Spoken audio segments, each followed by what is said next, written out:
Hello, welcome to the We in Wellness Conversations and Meditations with Dr. K.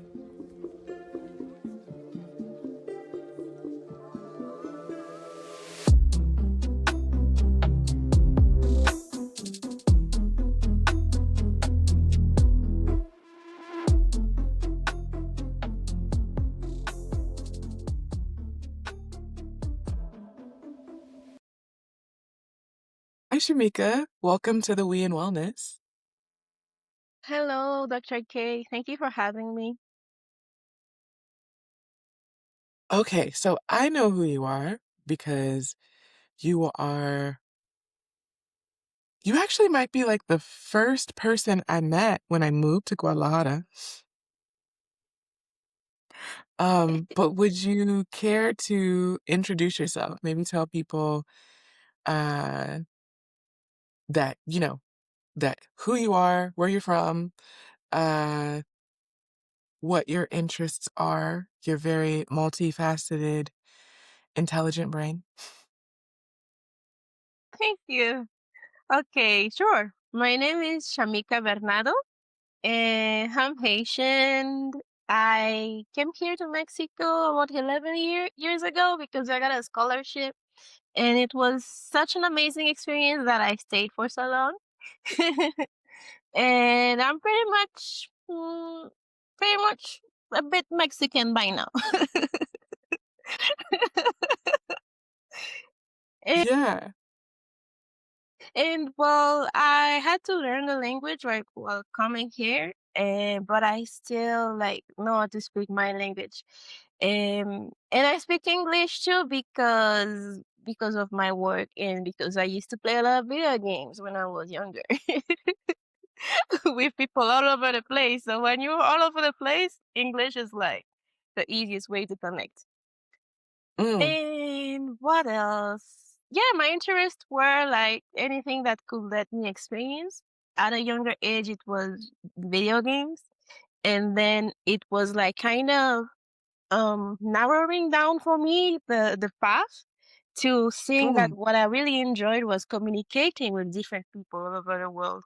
What I really enjoyed was experiencing like the human connection. And I made for myself a braiding business here in Mexico. And in that too, what I enjoyed was talking to my clients, connecting to them in a one-on-one conversation. And this is something I just left because now I know the part of it that was my passion was talking to people. So now I'm a tarot. I do tarot readings, I do numerology, I dabble in pretty much any practice that I feel compelled to because my attraction is like my compass to tell me like that's fun for you. Do it this way. So I can use any either numerology or tarot readings or sometimes astrology, a little bit of everything to give to someone an experience of communicating to them, whatever I'm connecting. Um, whatever I'm connecting to, which is usually I'm connecting to the person's essence and seeing myself in them. So that's how I can like connect and give them my perspective of themselves, usually from a place of love and expansion. okay. Um, just out of curiosity, what'd you get the scholarship for?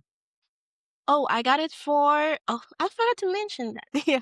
I got it for renewable energy engineering, and it was a beautiful career, but it was not something I dreamt of. It was more so a necessity of getting to another country, getting the scholarship to study something to help my mom.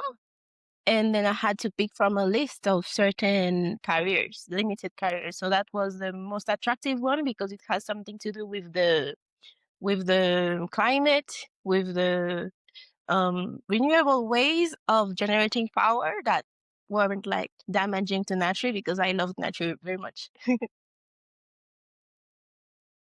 Okay, so from renewable energy, to a thriving braiding business. Side note, a lot of people compliment my locks. Shamika started them. Shamika maintains them. So there's that. If you I know that the braiding business is no more, but if you know somebody who knows somebody, you might get special treatment. Um so there's that, all the way over to tarot and connecting to people's essence. Um, I know that you mentioned being really, you also, you mentioned that communicating with people is one of your highlights and strengths and purposes. Uh, I mean, you very casually brushed over the fact that you speak Creole, French, Spanish, and English with like complete fluency. I've also seen her translate, and even for people who are fluent, it is rare to be able to translate while someone is talking in real time. Like that's a skill that often has to get picked up. And I saw you do it for the first time, and you just did it. You were like in one ear and out my mouth in another language, and everybody was like, "How'd she do that?" I didn't even know. Maybe it was the Bufo. Could have been, could have been. Um, okay, so let's go there. Ooh. Okay, let's go. Okay, so Shamika is someone that I chose to have come to the retreat that we had in December because I had taken your intuition painting drawing class and I wanted that to be a part of the retreat. It's also part of the next retreat coming up. So maybe tell me a little bit about that and then we'll talk about your Bufo experience. Okay, about the intuition workshop. Yeah. Hmm. Okay. Yeah, like how you developed the class. Yeah. Hmm. It's funny how this class came to be. Like it's something like was like a little seed, a little idea that Hmm. grew, but with me growing. Because the idea came to mind a few years back and actually started last year. It was about like 5 years having this idea. Actually, I had this idea when we met. The idea of, okay, I love drawing and I love expressing that way. And she's a therapist. Maybe we can do something together where she does the therapy part and I do the drawing part so that people, because I know art for me is something spiritual, something therapeutic. And I was like, a class would be fun, but I brushed over it. It was just like a tiny beat, a tiny voice in the back of my head, which is something Mm. I learned now that those tiny voices sometimes can be very, very important. And the only way to like pay attention to them is to be like here, present, because they're so subtle and they're so easy to miss, and they could be just life changing. So the idea grew as I grew as a person, as I got into spirituality, because I used to be atheist, atheist. And the idea grew. It kept growing as I was like learning about tarot, as I was learning about numerology, as I was learning about meditation, and all those things that helped me come out of a dark phase. I implemented them into the art, the which is like tarot, drawing, the numbers in the cards, the interpretation, like whatever message, like it's a communication through images, through symbols. And I love symbols so much because I love communication so much. Now I know, I didn't know back then. I used to think, okay, I just love art and that's it. But that was just a limitation I was placing upon myself because it was never just art, it was communication in general. And it doesn't have to be like something that you well spoken, you like, you can do speeches. It's just like the essence of communicating one's mind, one's soul, the art of connecting through even communication, physical communication or drawings. It's a connection that happens like deep. That's what I mean by communication, not just being well spoken or articulated. And I created that space based on how how I was helped by art, by symbols, which is both drawings of tarot cards and numerology. And I was like, how can I do this to show to someone how it helped myself? And then I also jumped with the fear because I was very fearful that are people going to say that does she know what she's talking about? Does she have a degree in this or that? Does she? But yeah, I jumped with the fear in my first class. I had a lot of fear, but I also was willing to be like, okay, let's see what happens. Yeah, yeah, and a lot happened. A lot A lot happened. happened. Mhm. Yeah. There's something about listening to that smaller voice, Mm-hmm. that can open up so much. I think that's part of what I do, whether it's the retreat or whether it's, personal one-on-one sessions. It's like, how does how do you listen to who you really are beyond what you've been almost overindulging in, like the patterns in our brains. Like we can run down a highway of what we have of a brain pattern of what we're used to. But then there's like a smaller, tiny little road that also wants to be used. It wants to be exercised. And that's usually where our intuition is. So I love that you have those intuition classes. Yes. A And lot when opens up every time that I'm in one. Because I think I've done it 3 times now. and when you say that, I imagine like when I was growing up, I was watching cartoons and they usually show you like when someone is indecisive about something, you have a little devil on the shoulder, little angel on the shoulder. In the cartoon, both of them talk equally, but usually in real life, if you were to like symbolically interpret them as your higher self voice and your lower self voice. The lower self is the fear one. It comes from fear. And the higher one is love. But the lower self is so much more louder. It speaks all the time because it's not confident. It's afraid that you're going to just leave it. So it's like grabbing onto you and blah, blah, blah, blah, blah. Oh, you need this, you need this, you need this, you need that. You're going to fail. It's so loud. But the angel often doesn't even talk and just send you a subtle image in your head. But I think the way for me to start identifying which is which is like the feeling I get because when it's like the negative self talk, I feel like my chest is in contraction. And when it's even the slightest idea that is gonna be like I can imagine myself talking to a friend and feel like expensive. Yeah, that's beautiful. So that's interesting because everyone that I've spoken to about this kind of has a different way into their intuition, a different way they experience it.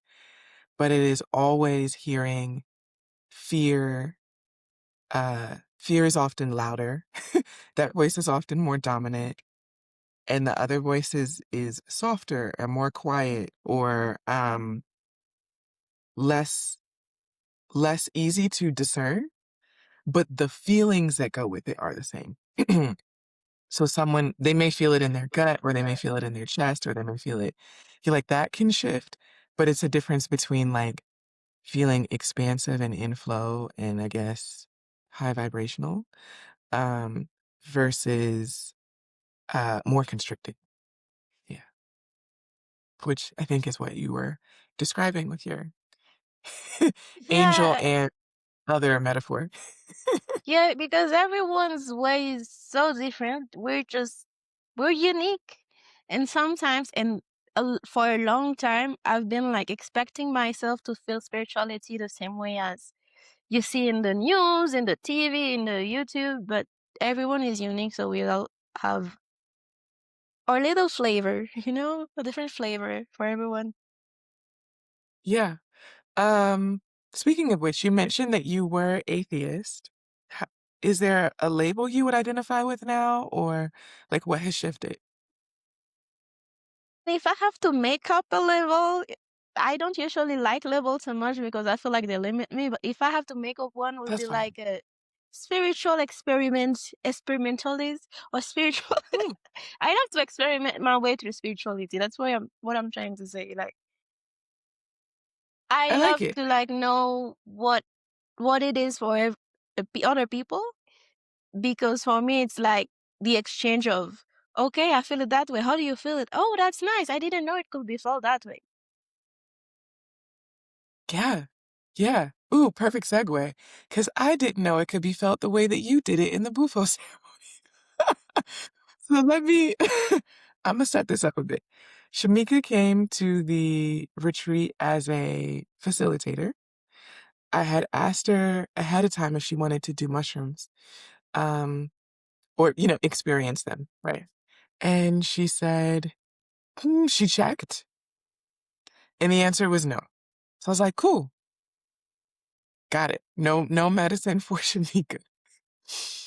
But because the shaman that we were utilizing like specializes in bufo, and he asked her if she wanted to. And then she checked in, and the answer was yes. Um, so let's see. What ended up happening is you were invited into the Temescal, um, and then it was time for your bufo ceremony. The funny tidbit is that right before that was kind of like some of us who were only going to have the mushrooms, it was like a lunchtime for us. So we were having broth, and Shamika was with us. And then she was like, I'm going to do the bufo. And I was like, stop eating. I need you fasted for that experience. Like, and you were like, why? Freedom, it's going to be great. And I was like, it is. But I had everybody else on specific diets and regimens because of the medicine. I didn't know about you. And so in a little bit of a way, it was a challenge for me as a more stoic earth sign. Girl, I had an Oreo the day before. Yeah. Yeah. You were like eating meat in the market square the night before. You were like, I'm gonna go. So I was lowered, but I let go of my control because of course it worked out fine. But anyway, that's kind of my lens into you choosing it. How did you actually choose? Okay, so the first time I heard about it from you and I checked in, I want to clarify that the answer I got was not so much a no, but it was a not yet, or depends on why you want to do it. And to be completely transparent with myself, back then I wanted to do Bufo because I felt like I was missing out. It was FOMO. I was like, Mm, oh, everybody's doing one spiritual medicine. I haven't done any in my life. And that's why I wanted to do it when I first checked in and asked. And when I got that answer, it was something like a seed that would give me more clarity on the why, the intention that slowly kept growing. I kept getting situation, conversation that would lead me to look more into that, even though it felt uncomfortable because I didn't want back then to admit to myself that I felt like I was missing out in spirituality. So the conversations kept leading me to explore that shadow part. And I was like, why? Then I was seeing how the way I was comparing myself. When I saw it clearly, I could also see clearly that the other side of it, the way everybody's different. And like for me, intuition can be felt that way, and for another, intuition could be felt that way. And I saw that the more I was doing it from comparison, I was going further from my own way because I was invalidating my way of feeling things, of connecting to my spirit. I felt like my way wasn't enough.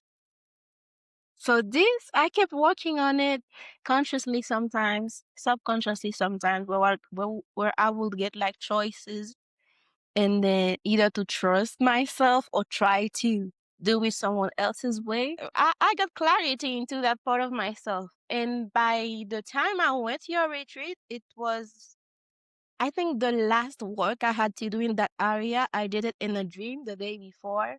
the shaman asked me if I wanted to take the Bufo because I dreamt of somebody that gave me a very bad impression because I was judging that person because it was like a man, very tall, very large, with a lot of warts in their skin. So I don't remember the gym completely, but the essential part was like I saw that person. I judged them for the way they look. They look scary. And then later on, I was drowning at a river, and then this Hmm. person came up, gave me their hand, and I had to make a choice. Like, do I take their hand even though they look scary? They look like something unusual, or do I let myself drown? And then I took their hand, and then as soon as I did, and they pulled me out of the river, they transformed into a big frog. So that explains like the skin that looked like bumps, like a frog. And then at the same time, I had to transform into a tiny frog, like the dot frog. And I was like, oh, I'm you. I'm the same as you. I was silly to be afraid of you. And then we hugged, and it felt so beautiful. And the next day, the shaman came, and he was like, oh, do you? And I was like, my dream. Okay, that's cool. I didn't know about this dream. Are you saying that the shaman represented the big frog when you met him? I think the big frog was just Bufo. Like there was a little Oh, fear. The last thing I needed to work within me was the fear about the negative things online about psychedelic, Bufo, etc. There's a fear. It's like a fear of yeah. something unknown. And that's what I worked. I feel like that's what I worked through this dream. Like the choosing for myself. What do I want for myself? Mm-hmm. Mm-hmm. Oh, right. I need to clarify for people the what bufo is because Oh it'll yeah. make more sense with the frogs. um, Bufo is a secretion that is released from a very particular frog that can be found in the Sonoran Desert. Um, and the frogs are not harmed. They can be milked for this uh, by a certain way that they're picked up, and then that secretion is extracted. It's dried, and then that is the preparation for it being used in ceremony.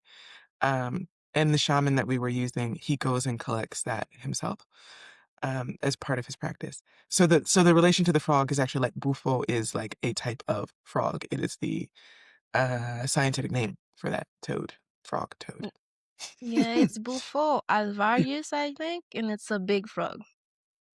And also I felt like when I got to see the person transforming into a frog, the feeling I got from it was like before I saw it as someone who was almost about to do when someone is following you at night and you don't know what's gonna happen to you and you're like this?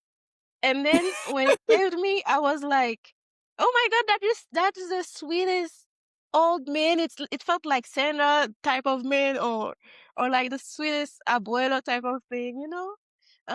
Grandfather, like a large grandfather, maybe wrinkly, and their skin is not as it was when they were young, but it's so good to hug them. It's sweet. So yes, you definitely got your confirmation. Shaman shows up and says, "Hey, you want some?"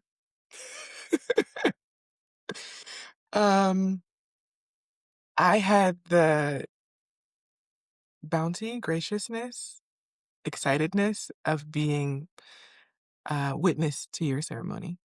But whatever you want to share about it, I welcome you to. Well, the thing is, it was so multi-dimensional that whatever explanation I give, it's like trying to describe something that is not visible, not palpable, but it's like a diamond with very many different sides of it. So my description is limited like to what language can convey. and it's limited to the perspective I'm looking back at it, because now it's a memory. Now it's not my current present. So have that in mind. Okay. Yep. Well, when I look back at it, it's it's so fast. It's so fast. 1 second I'm inhaling the smoke, and the other second I was not even in that plane anymore. And I will describe it, if it was structured, I would say there was a first part where I worked through limiting belief, where I felt it's like to be part of creation and to be creation. Because one of my main limiting belief was I'm separated, I'm less than, I'm not Mm. sufficient. So it's a separation between me and everything else that I see that is so great in everybody else, or the planet or nature. I felt like I was that smallest little grain of sand separated from it. And the first experience was seeing that I was creation, and that was all that I could see that is so beautiful in everything else. It's like the crumbling of the walls that were separating myself in my mind. And yeah, as creation, it felt very much like birth giving. Like I was giving birth to myself. It was like, and time did not exist in that state of mind, state of consciousness. So I cannot even say it was one moment this, one moment that, because there was no moment. But in that part of it, I felt like like I was in an endless birth giving. Like I was a woman giving birth endlessly, but the giving birth at the same time was an orgasm. And at the same time, I was constantly giving birth to myself. So it was like, I am the mother, I am the baby being born, I am the orgasm in itself. And there was also pain, but a pain intertwined with the orgasm. And there was happiness, but enough happiness intertwined. It's like one single thing like this.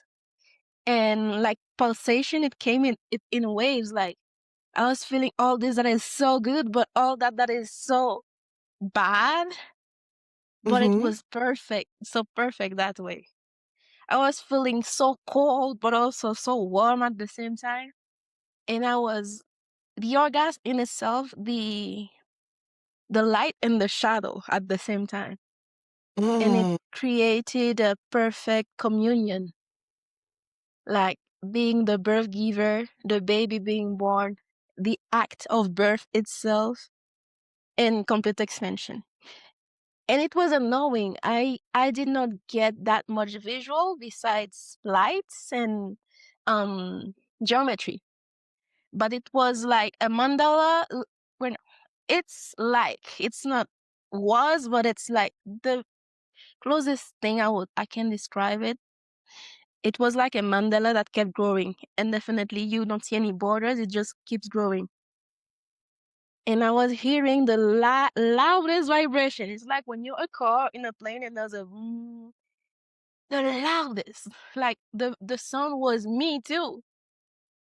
And the sound was created by all the silence there is and Mhm. all the noises there is, like be it animal, people, plants, object. And like it was silence, sound, silence, all sound. And it was so fast, but so it you hear it like a but it was like this. It was like the perfect communion between silence and sound that created that vibration. And I felt like I was that too, because I was everything, but from that particular birth giving point of view, which is a beginning in a way of it. And then came the part where I felt, I can describe it as what we think of enlightenment, which is like going back to source, but there's no going back to it because we are it all the time. We're just experiencing a different aspect of it. But in this part of my experience, it felt like at first feeling myself switching body just as the was that vibration that went so fast. Like Mhm. so fast my appearance was like switching between so many different races, people, entities so fast. And then there was nothing left but light. It was like the brightest, the most multicolored. There's not even those colors in real life. It was colors you could feel so deeply within you that it was the greatest. You know, when you have a bite of the delicious food that will become your favorite food and you don't know it yet, but the very first bite, if that was a color, that will be those colors. Or your very first kiss with somebody you're just falling in love with, Mhm. that's it. Or the very first time you see a puppy that is going to come into your life. It was a color of love, and the light of love was, it felt like bubbling in my body because I was not completely disconnected from my body. Since I was experimenting being everything, I could still Mm. feel the part of everything that was Shamika's body. So I can feel the body sensation. I can Mhm. feel when I was drooling at the beginning because I was being cleansed. You know, the beginning in the birth giving, I was being cleansed, so I could feel it. But I Mm. was not Mhm. completely just this version of all that is. And after that enlightenment feeling, that's is a feeling of pure love and bliss. It felt eternal. It didn't feel like part one, part two. It felt it's always there all the time. After this, there is the part that I don't have a memory of it. My only memory of it is coming out of it. The coming out of it felt like I was falling in the darkest, darkest, darkest void. Just falling. And then came the fear, which now I Oof. can see as me being ready to come back to me, to Chamika. But Chamika felt like I was dying because for that moment I was not Chamika. So there was that fear of my persona. Am I dying because I was not existing for that time? Did I die? So I felt the fear as, what if I can come back to my body? What if I stay there? What if I never see my friend again? What if, what if? But thanks to the shaman's preparation, he said, whenever fear arises, just say thank you. Which is so powerful because even in our lives, when we have the bad experiences, we tend to be like, I don't want this. It's like you've been given a gift and you toss it in the garbage. But there is something so beautiful being able to say thank you even when, like, you know, in the Bible, because I grew up as a Christian, when Jesus was saying, like, if someone slap you, give them their other cheek. It's like, it's like even when something slaps you in life, being able to say, "Whoa, thank you! Out of all of those people, you chose me to slap. Thank you." So that's how I felt. It felt to say thank you to all those fear in that void. And I said, thank you, thank you, Mm. thank you. And suddenly I felt so light. The darkness that was fear felt like the deepest sleep, the calmest state I could be in. I could just let myself fall in it completely and be like in peace. And at that moment, I was like, thank you, and really felt the thank you. Um, Because sometimes you say thank you, you don't feel it. Oof. Opened my Right. eyes and I was back in my body. Yeah. Yeah. Yeah. Wow. That is a intensely beautiful experience. I don't like you don't have words. I don't really have words to explain Mm, how I'm hearing what you're saying either, if that makes sense. Um, but I would say that the words you used conveyed a lot. Oh, wow. Okay. Um, something unique happened during your Bufo ceremony. Do you Uh, remember speaking to others? yeah, yes. I don't remember every detail of it, but it's like I remember the feelings. And from Bufo, I Mm, also understood that when I was putting my communication down, being my essence, I was being like, I don't communicate as well, but I understood then that communication is more about the feeling that the person feels when they're exchanging words. They're more like exchanging feeling. So I remember some things just as feelings and not exactly what I say, what I didn't say. So yeah, after I opened my eyes, I felt so much love and I felt like a little kid. I started seeing all your faces one by one, but of course you had your face. I wasn't seeing you different with my eyes, physical eyes. But with my mhm, mind's eyes, you're all like beautiful, so bright. You are all like those stars, you know, the shining part, everything was shining. All of you were like one of those million stars that were shining. Not even, you can't even count them. All of those stars that were shining at the same time. I could mhm. see all of you like one star, but also as a kid, like a little kid. And then I remember saying at some point that you're just playing make believe to be adult, but you're all just kids. And then I was like laughing so hard and saying thank you. And I wanted to hug everybody, but like, you know, like when you first go on the playground and then you find a kid and then you're like, oh no, I want you to be my friend, and then you want to hug them. Yeah, there's just something I think so innocent, so pure about childhood that we forget sometimes. And forgetting is not bad because if you didn't forget, you couldn't remember it from a different, even more expensive point of view. Because someone who forgets and remembers more, it's more exquisite. Sometimes the memories, it's more exquisite when you add to it. Oh, I remember this now. Oh my God, I forgot, but I remember now. And then while I was looking at everybody, I could feel like the essence, the characteristic of that one particular aspect of this immense light. And then I started like putting it into words.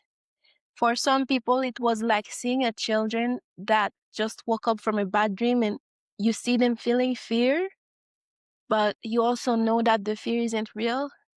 And then you just want to say to your child, everything's gonna be okay. You're Mhm, safe. It was just a bad dream. And then I would feel like that when I look at them and know that you're feeling fear in this and this. And say whatever I was seeing mentally, say it at the same time. Because there's something beautiful that happens when you channel with your voice or anything at the same time as you're perceiving it. Because you don't even waste time in trying to understand it yourself before saying it. It doesn't mhm. go so to the ego filter, to the persona filter. You just trust it, receive, and you give it at the same time. So there's something intertwined. It's like giving and receiving intertwined when you're channeling. Before, I didn't know what I was doing was channeling at sometimes, but it's like visualizing or receiving whatever you receive, be it a sound, a thought that you can continue because we channel all the time. It's not so special, but there's something special about receiving it and simultaneously giving it, like giving and receiving what one and the same. And I think that's what I integrated the next day when I was translating for the shaman and I was listening to what he was saying in Spanish and saying it at the same time. It's like going through something, a lens or something that just switches the language, the way that make it better for the other that receive, translating it and giving it, but without changing what is being received, just using a different language. Yeah, which really brings us back to communication being your essence, your core. Yeah, and my intention on that beautiful Bufo ceremony was knowing my most authentic and most unlimited self. And communication was a big part of it. Connection through communication. Expression. Yeah. Oh my God. Like, I promise this is not about me, what I'm about to say, and I'm nervous that I'm making it sound that way. That's why there's a disclaimer. But the retreat, I knew what my intentions for it were. It exceeded my expectations, and I think it's because everyone who ended up coming, who was, like, invited to it or ended up in the space or like, the way that that got curated, we all built off of each other in different ways, and so, you asked me to hold your intention in the space during your ceremony, which is why I was there, and I was like, her highest self, her most authentic self. I was like, "I gotta concentrate, bring it back." Like, I was so and I'm looking at other people, the shamans, who are just like, "It's a Tuesday, this is what we do." And so even in that balance, there was something in it for me because you were having this profound experience that I was trying to contribute to. We are connected. Yeah, we're all connected, and it's like, even the group chat afterwards, but there was so much love and support throughout it of people having seen themselves in others and therefore understanding themselves better. And then like sharing and being like, oh, this was my favorite song during the ceremony too. And I found it. But like just so many facets. Like when you were talking about, I mean, your very profound geometric facets, changing, experiencing all at once. Like that's a lot. But with that, there's also this like, um, there's this way that other people got a fraction of that because you got this. And I'm super grateful.